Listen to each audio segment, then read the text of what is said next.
요한복음 9장 1에서 7절 성경 공독하겠습니다. 예수께서 가시다가 날 때부터 눈먼 사람을 보셨다. 제자들이 예수께 물었다. 선생님, 이 사람이 눈먼 사람으로 태어난 것이 누구의 죄 때문입니까? 이 사람의 죄입니까? 부모의 죄입니까? 예수께서 대답하셨다. 이 사람이 죄를 지은 것도 아니요 그의 부모가 죄를 지은 것도 아니다. 하나님께서 하시는 일들을 그에게서 드러내시려는 것이다. 우리는 나를 보내신 분의 일을 낮 동안에 해야 한다. 아무도 일할 수 없는 밤이 곧 온다. 내가 세상에 있는 동안 나는 세상의 빛이다.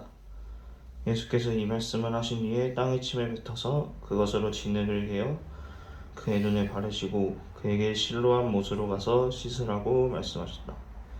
실로암은 번역하면 보냄을 받았다는 뜻이다. 그 눈먼 사람이 가서 씻고 눈이 밝아져서 돌아갔다. 아멘.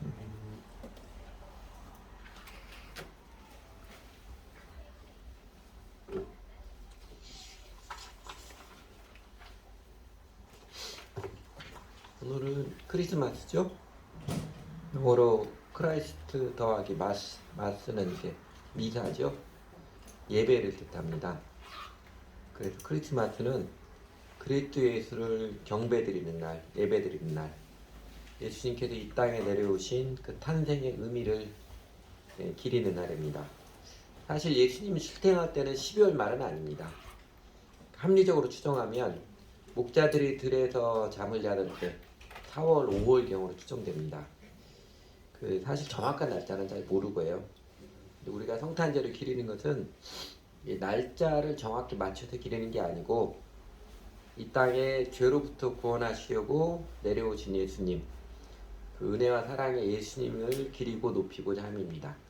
세상 사람들은 크리스마스라고 해서 다 이렇게 쾌락의 축제처럼 여기지만 우리나라 모텔의 예약률이 제일 높은 날이 24일날 밤이래요. 거의 만석에 가까운 예약률이 보인다고 그러는데, 그러나 우리가 이 크리스마스 오히려 예수님 참되게 경배하는 모습을 통해서 그렇게 크리스마스 의미도 모른 채 세상에 쾌락에 빨려있는 사람들에게 깨우침을 주고 예수님의 사랑의 빛을 증거했으면 좋겠습니다. 예수님께서 인간의 몸으로 이 땅에 내려오신 그 뜻 단연 우리 사람들, 죄 많은 우리 인간들을 사랑하시는 그 하나님의 은혜의 사랑입니다. 그 사랑은 예수님이 이 땅에 내려오신 그 탄생과 그 다음에 십자가와 부활을 통해서 명확하게 증거되었지만, 그리스도 예수님의 사랑의 뜻은 예수님 당신께서 2000년 전에 이 땅에 사셨던 삶의 그 단면들 속에서도 거듭거듭 비추어졌습니다. 오늘 본문의 이야기, 예수님께서 제자들과 함께 길을 가시다가 날 때부터 소경된 사람을 고쳐주신 장면도 예수님께서 얼마나 우리 사람들을 사랑하시는지, 또 어떻게 사랑하시는지 그 예수님의 사랑의 마음과 뜻을 잘 보여준 사건입니다. 사람들은 그 성경에서 예수님께서 이렇게 소경에 눈을 뜨게 한다거나 오병이어로 떡 5개와 물고기 2마리로 5,000명을 먹이신다거나 또 무리를 걸어오신다거나 이런 기적을 베푸신 이야기를 대하면, 나도 예수님 만나면 내 대머리가 치료되려나? 나도 예수님 만나면 아이유처럼 이뻐지지 않을까? 나도 돈 많이 벌지 않을까? 기적이 일어나기 쉽게 연상하지만, 그러나 예수님께서 이런 기적을 베푸신 의도, 또 성경이 예수님의 이런 기적을 기록해준 목적은 정작 더 깊은 데 있습니다. 그걸 단적으로 가르쳐준 게 이 말씀이죠. 잠깐만요.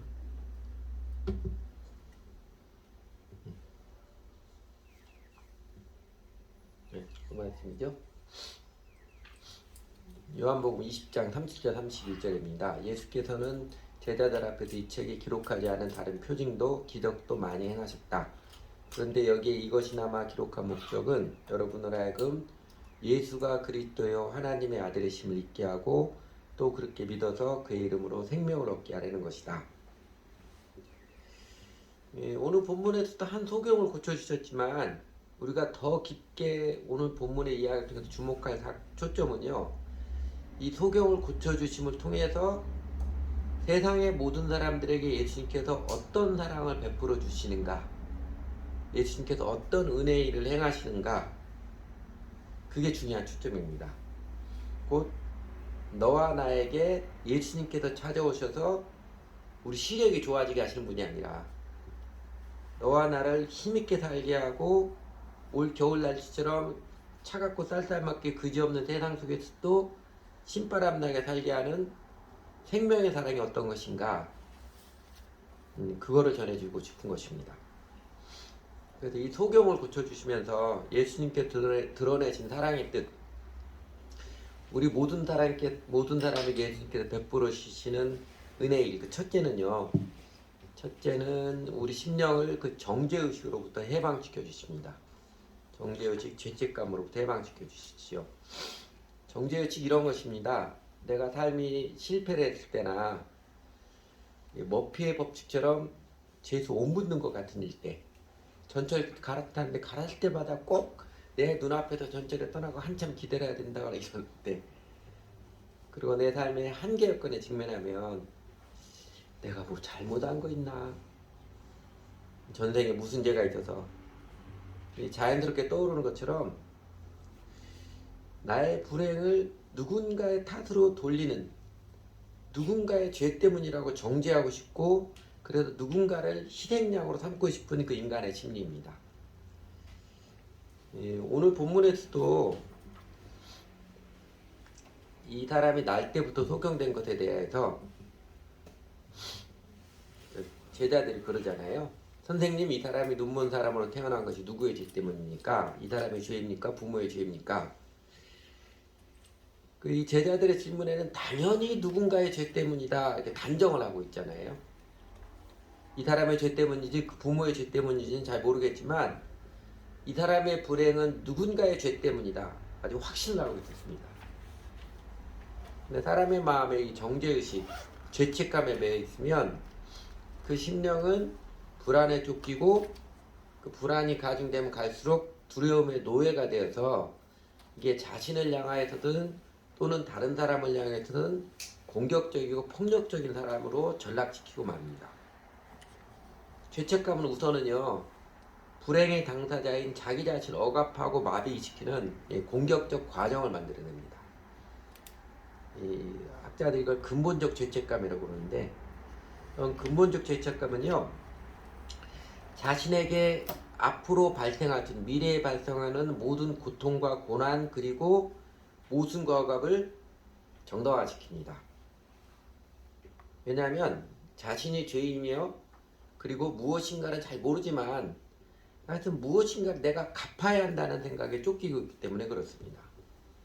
그래서 그 죄를 현재 당하고 있는 고통으로 갚고 있다는 생각을 하는 것이지요. 내가 당하는 불행이나 어려움들은 내가 죄를 갚는 것처럼 그렇게 생각을 합니다. 그래서 사람들이 줄곧 하는 말에 송충이는 솔잎 먹고 살아야지, 운명이다, 이런 식으로 현재의 삶에서의 비참한 현실, 삶의 모순을 체념하고 자학하는 것이지요. 여러분, 오늘 본문의 현장에도 여러 사람이 있었지요. 예수님과 제자들, 그리고 날 때부터 소경된 사람, 또 그 주변에 여러 사람들이 많이 있었을 것입니다. 소경이 거리는 사람들 많은 데서 구걸을 했기 때문에 지나가는 데 많이 있었어요. 그 본문 현장에서 그 많은 사람들 중에 정죄의식에 제일 많이 빠지는 사람이 누구일 것 같아요? 이 소경 아닐까요? 날 때부터 소경돼서 현재는 거린으로 살고 있는 이 사람일 것입니다. 근데 여러분, 그때 당시에도 모든 소경이 다 거지로 살지는 않았을 것입니다. 그때 당시에도 모든 소경이 다 거지처럼 살지는 않았을 것입니다. 그러나 이 소경이라는 한계 여건보다 더 치명적인 것, 자신의 마음에서 정죄의식을 극복하지 못해서 이 소경은 자기 연민에 빠져서 그냥 아무에게나 기대고 아무에게나 빌붙는 거지근성으로 살고 있었습니다. 그리고 이 죄책감, 정죄의식의 결과로서 자기 자신에 대한 공격성은요, 곧잘 다른 방향으로 전환되어져 있습니다. 그러니까 자신의 고통을 유발시키고 있다고 간주되는 나한테 고통을 주는 사람이라고 간주되는 적을 향해서 이 공격성이 발산되어집니다. 그러니까 자신의 스스로 죄책감을 무마시키기 위해서 그 모든 책임을 적이라고 대상을 규정하고 그 적에게 돌립니다. 그렇게 함으로써 자신의 모든 분노와 죄책감 그리고 복수 열망을 마치 이것은 정의를 실현하게 도구처럼 굳게 생각하는 그런 지경이 이르게 됩니다. 적은 반드시 그 대가를 치르게 해야 된다. 죄인은 반드시 그 대가를 치르게 해야 된다. 그렇게 함으로써 자신은 자신의 삶을 자신의 심령을 괴롭게 하는 일에 대한 그 죄책감과 고통으로 벗어날 수 있다고 그렇게 여기는 것이죠. 우리 사회에서 진영 논리에 갇힌 사람들이 자기 자신에 대한 성찰은 전혀 하지 못하고 상대 진영의 사람들한테 아주 막무가내로 공격적이고 폭력적인 모습을 보이는 이유가 인간의 이름 심리 때문에 그렇습니다. 아니 더 가까이는 남편과 아내에서 무조건 남편 탓하고 무조건 아내 탓하는 인간의 심리가 바로 이것 때문에 그렇습니다. 사실은 자신의 죄책감을 무마시키고 위장시키기 위한 것입니다. 여러분 오늘 본문에서 제자들이 선생님 이 사람이 눈먼 사람으로 태어난 것이 누구의 죄 때문입니까? 이 사람의 죄입니까? 그 부모의 죄입니까? 아주 점잖게 물어보잖아요. 점잖게 물어봤지만 그러나 제자들이 이렇게 질문하는 마음은 이 소경 가족을 향해서 판단과 정죄가 고스란히 배어있는 부드럽게 찔렀지만 칼로 찌르기는 마찬가지인 칼로 부드럽게 푹 찌르는 공격성과 폭력성이 우리 위선으로 나타나는 거 느껴지지 않나요? 요약하면 이 정죄의식 나의 불행은 누군가의 죄로 말미암은 것이다라는 이 정죄의식 이게 자신의 죄라고 생각하면 자학하게 되고 다른 사람의 죄 때문이라고 생각하면 공격적이고 폭력적이고 파괴적인 말과 행동을 보입니다. 이 처절한 인간 군상들에게 예수님께서는 이 사람이 죄를 지은 것도 아니요 그 부모가 죄를 지은 것도 아니다 이렇게 단언해 주심으로써 모든 사람의 심령은 정죄의식으로부터 해방되어야 함을 선언해 주셨습니다. 예수님은 우리 인간의 심령을 근원에서부터 치유해 주십니다. 우리에게 돈 몇 푼 주고 이거를 위로를 삼아라 이러신 분 아니에요. 우리가 인생의 우리 존재의 문제의 근원에서부터 치유해 주십니다. 마치 사람들이 다람쥐 쳇바퀴 돌듯이 남편 탓이냐 아내 탓이냐 부모 탓이냐 자식 탓이냐 여당 탓이냐 야당 탓이냐 남한 탓이냐 북한 탓이냐 이게 미국 탓이냐 중국 탓이냐 끝없이 누군가를 탓해야 하는 누군가에게 공격을 해야 되는 이 죄악의 굴레를 벗어나도록 탓하는 본성 자체를 벗어나야 함을 깨우쳐 주신 것입니다.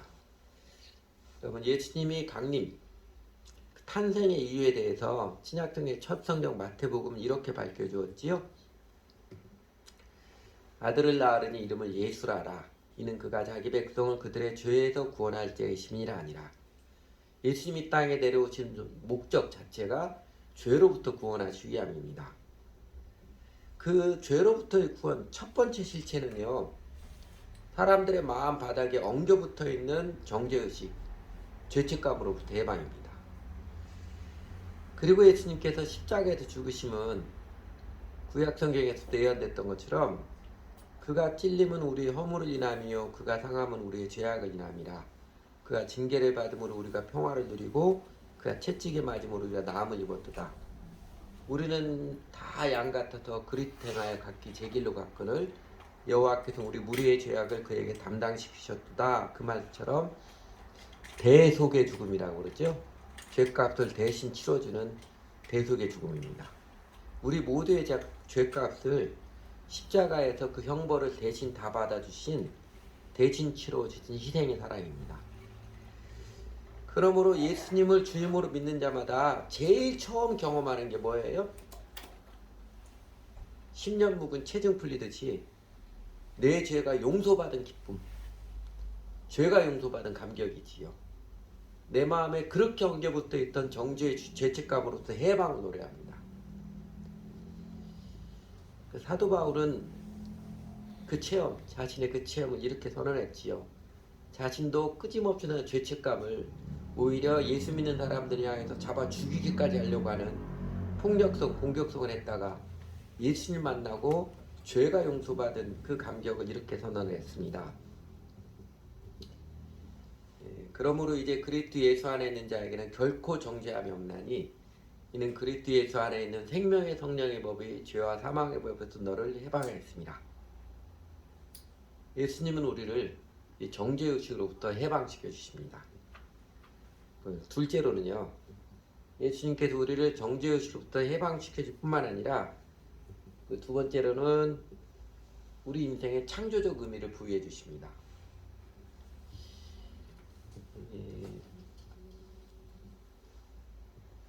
이 사람이 죄를 지은 것도 아니요, 그의 부모가 죄를 지은 것도 아니다. 정죄의식으로부터 단절을 선언하시고 그 다음에 바로 이어서 예수께서 뭐라고 말씀해 주세요? 이 사람이 소경된 것은, 이 사람이 선천적 한계 여건을 태어난 것은, 이 사람의 불행해 보이는 여건은 사실은 하나님께서 하시는 일들을 그에게서 드러내시려는 것이다.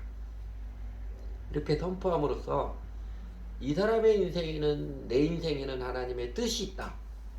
내 인생에는 하나님의 고상한 뜻이 있다. 이렇게 밝혀주셨습니다. 아인슈타인이 이런 말도 했습니다. 자기 삶이 의미가 없다고 생각하는 사람은 단지 불행할 뿐만 아니라 인생에 적합한 사람이 되기 힘들다.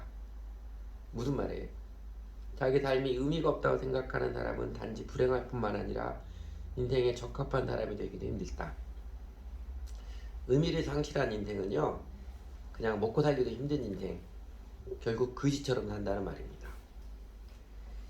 제가 여러 번 여러분들 소개했던 그 알베르 까미의 문구, 인간은 살만한 이상 혹은 환상을 역설적이게도 죽도록 찾고 있다. 그런 말이나 우리나라 유명한 시인죠, 김치수지의 꽃이라는 시에 보면 내가 그의 이름을 불러주기 전에는 그는 다만 하나의 몸짓에 지나지 않았다. 내가 그의 이름을 불러주었을 때 그는 나에게로 와 비로소 꽃이 되었다. 사람들에게 이런 문구들이 깊은 공감을 일으키고 널리 회자되는 것, 왜 그래요? 인간은 의미의 존재이기 때문에 그렇습니다. 삶의 의미가 느껴져야만 비로소 사는 것처럼 사는, 삶의 의미는 인생 행복의 절대적 조건임을 가르쳐줍니다.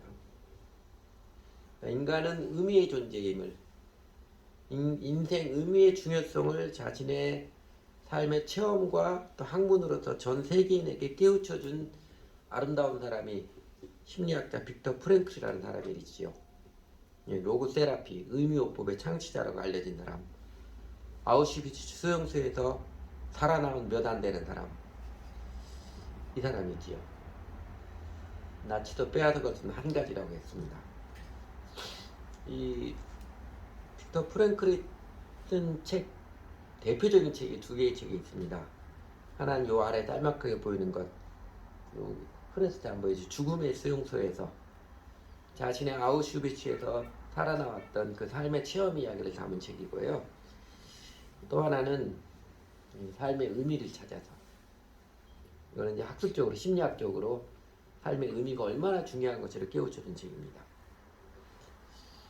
빅터 프랭클은 인간 존재의 3대 비극 요소가 고통, 죽음, 죄라고 지적을 했습니다.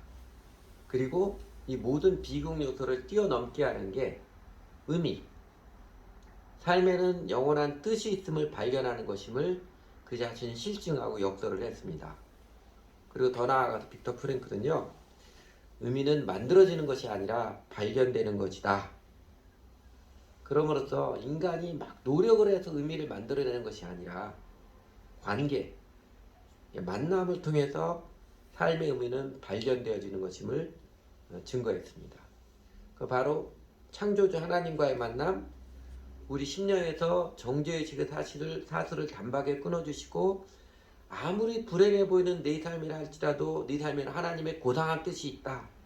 그 말씀해 주시는 예수님과의 만남이 우리에게 인생 의미를 발견해 주십니다. 그래서 유명한 책이죠. 폴 트루니에서 삶에는 뜻이 있다. 그리고 우리나라 성각자라고 볼 수 있는 함석헌씨 같은 뜻으로 본 한국 역사에 보면 고난이 많은 우리 민족 역사에 대해서 이런 부제를 가진 사부에서 고난에는 뜻이 있다. 그리고 빅터 프랭클 자신도 무릇 삶이 의미가 있는 것이라면 고통에도 의미가 없을 수 없다. 삶이 의미가 있는 것이라면 삶 가운데 고통에도 반드시 의미가 있다. 이렇게 역설했습니다. 그러니까 모든 인생에는 하나님의 뜻이 있는데 그 하나님의 고상한 뜻을 발견하는 길이 바로 예수님과의 만남입니다. 이 소경이 그랬던 것처럼 말입니다. 그래서 예수님께서 시몬 베드로, 시몬이 원래 이름이 시몬이죠. 베드로가 시몬과 처음 만나면 이렇게 말씀해 주시잖아요. 동생 안드레가 데리고 그 형 시몬을 데리고 예수께로 오니 예수께서 보시고 이르시되 내가 요한의 아들 시몬이니 장차 게바라리라. 게바는 번역하면 베드로라. 우리말 뜻은 바위, 반석이라는 뜻이고 시몬이라는 뜻은 갈대라는 뜻이 있다고 그러지요. 네가 갈대처럼 연약한 인간이나 그러나 내가 너를 바위처럼 든든한 인생, 견실한 인생이 되게 하겠다 말씀해 주셨습니다.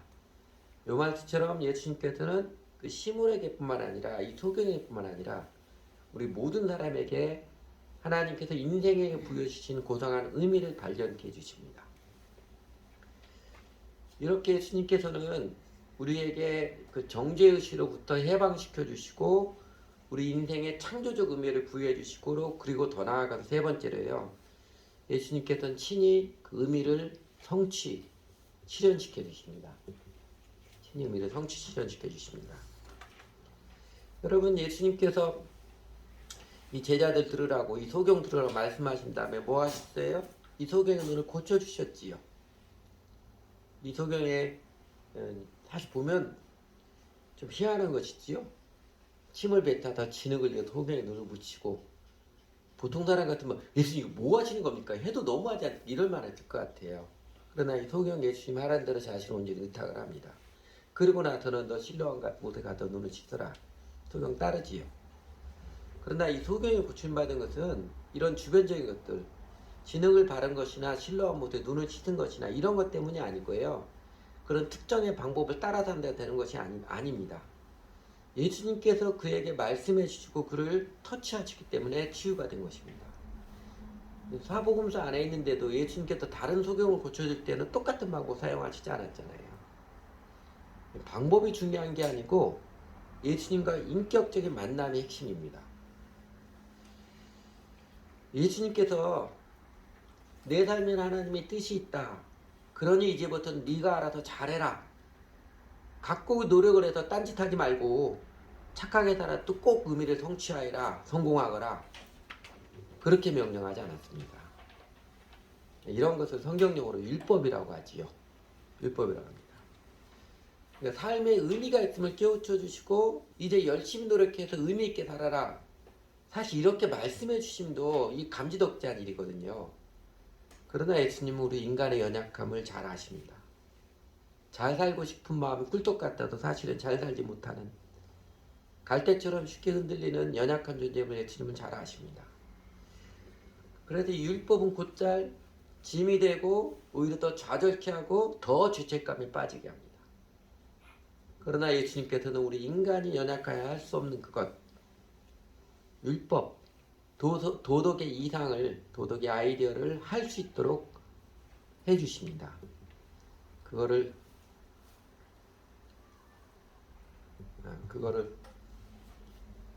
바울이 잘 깨우쳐 준 게 로마서 8장 3절이지요.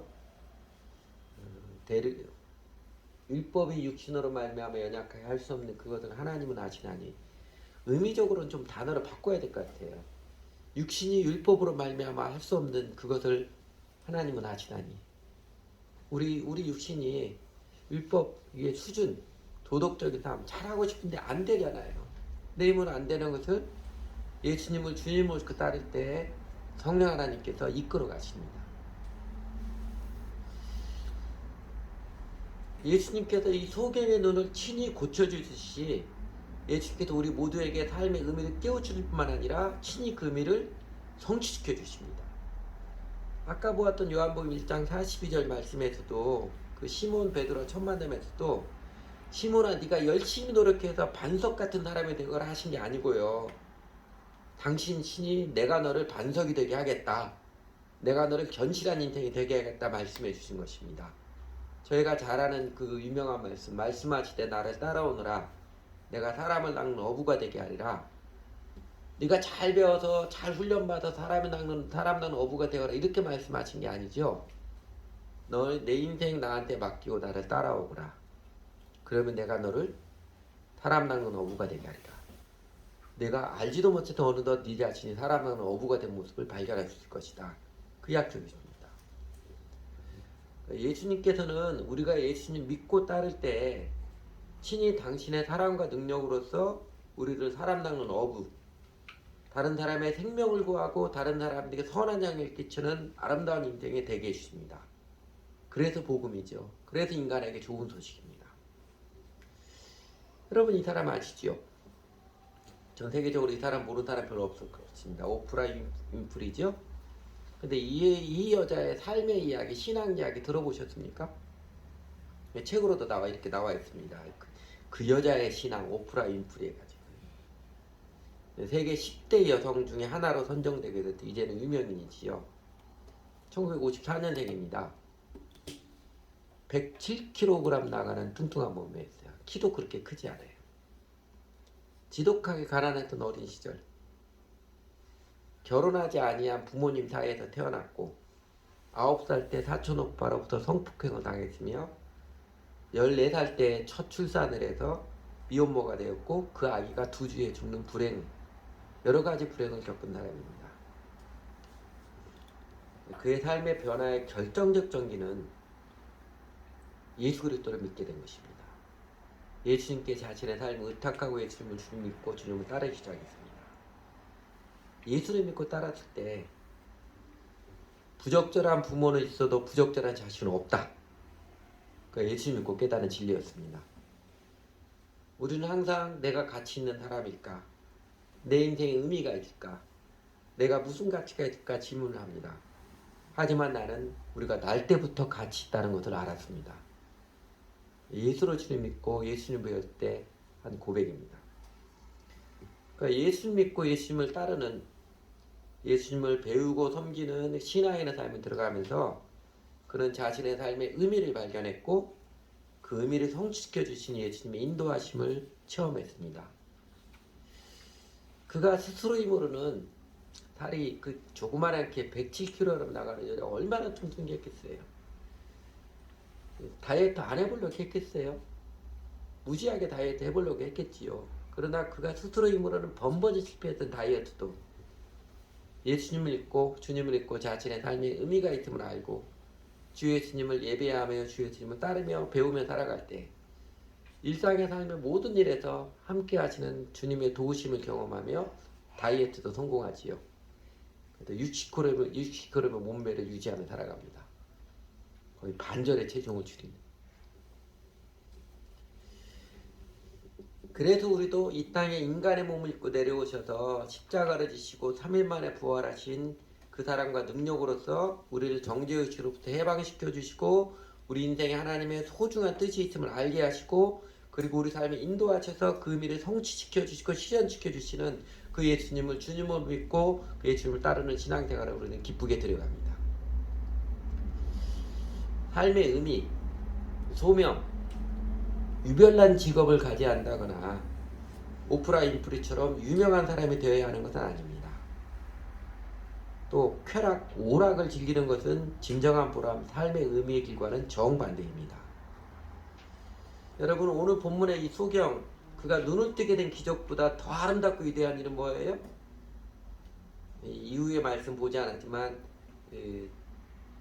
그를 통해서 많은 사람들이 예수님을 메시아 그리스도를 믿게 된 것, 그도 사람 낚는 어부가 된 것입니다.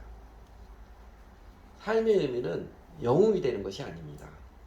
다른 사람보다 더 뛰어난 사람이 되는 것도 아닙니다.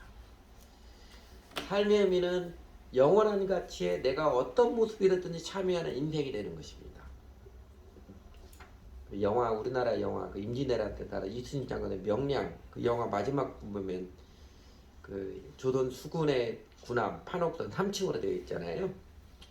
그 맨 밑바닥에서 사력을 다해서 노를 젓기만 했던 노역군들이 승리의 감격에 기뻐하면서 아따 우리 후손들이 우리가 이 고생한 거 알기는 할까? 애끼 이 사람아 뭘 알아주길래 바래.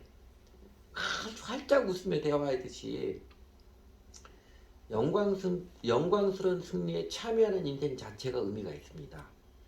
하나님의 영광스러운 승리에 내가 참여하는 그 자체로 우리는 영원한 의미가 있습니다. 그 인생의 심령에 하나님께서는 하염없는 기쁨과 감격을 안겨주시고 그리고 확실하게 갚아주십니다.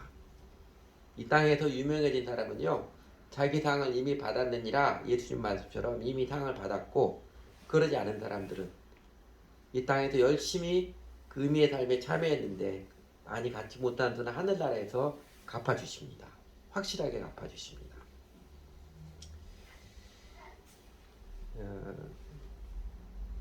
이 사람 이야기 여러분 기억하세요? 많이 기억하죠? 내가 한 번 더 이야기하겠습니다. 건축학에서는 아주 유명한 사람이죠. 17세기, 18세기 말 사람인데 크리스토퍼 렌 그냥 영어사전, 웹스터 영어사전에도 인물 나와 있습니다. 아키텍터 해가지고 나와 있습니다. 유럽의 그 3대 성당으로 일컬어지는 성당이 있습니다. 이렇게 3대 성당을 꼽는 사람들이 사람마다 조금 달라요. 어떤 사람은 그 파리의 노트르담 대성당하고 그 다음에 이탈리아 밀라노 대성당하고 그 다음에 영국 런던의 세인트 폴 대성당, 바울 대성당하고 이렇게 꼽는 사람도 있고 또 어떤 사람은 그 바티칸의 베드로 대성당하고 독일의 쾰른 대성당하고 그리고 영국의 세인트 폴 대성당, 바울 대성당 세 개를 꼽는 사람도 있습니다. 어떻게 꼽아도 3대 대성당에 공통으로 꼽히는 영국의 바울 대성당입니다. 요 바울 대성당을 설계하고 건축하고 감독했던 사람이 크리스토퍼 렌입니다. 36년 걸렸습니다. 36년 동안 숱한 반대를 했지만 꿋꿋하게 해서 성당을 완성을 했습니다. 다행히 인터넷에 이런 사진이 있더라고요. 그 크리스토퍼 렌이 직접 그 설계했던 자신 직접 그렸던 성당 디자인 그림이 남아 있더라고요. 그 현재 지어진 건축 모습은 바울 대성당 모습이 이렇습니다. 이 모습이고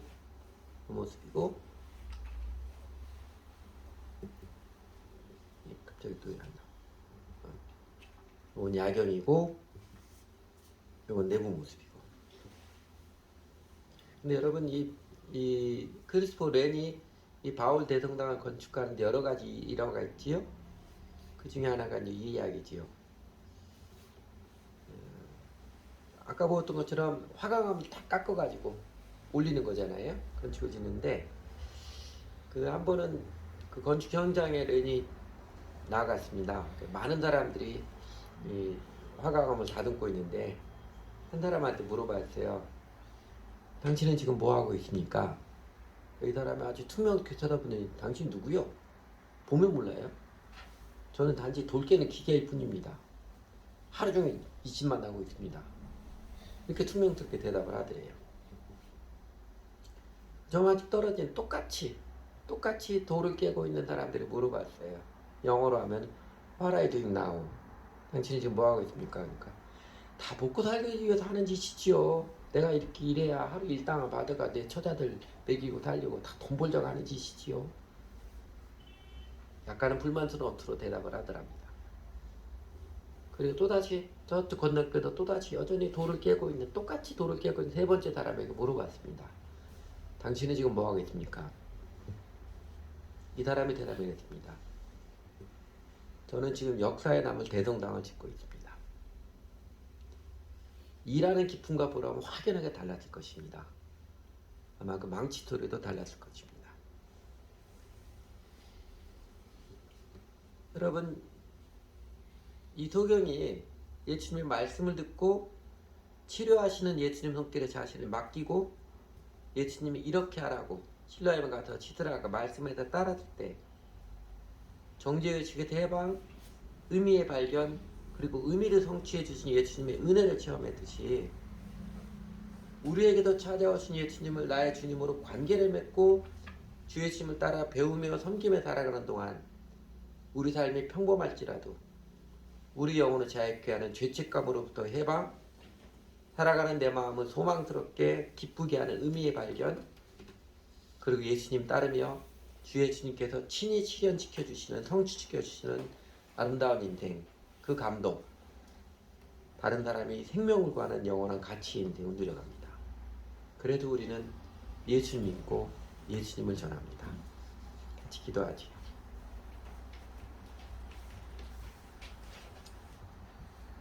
인생의 의미의 발견 인생을 힘있게 합니다. 예수님 우리에게 죄책감에서 해방을 주시고 삶의 의미를 깨우쳐 주시고 그리고 친히 그 의미를 성취시켜 주십니다. 한번 같이 기도할까요?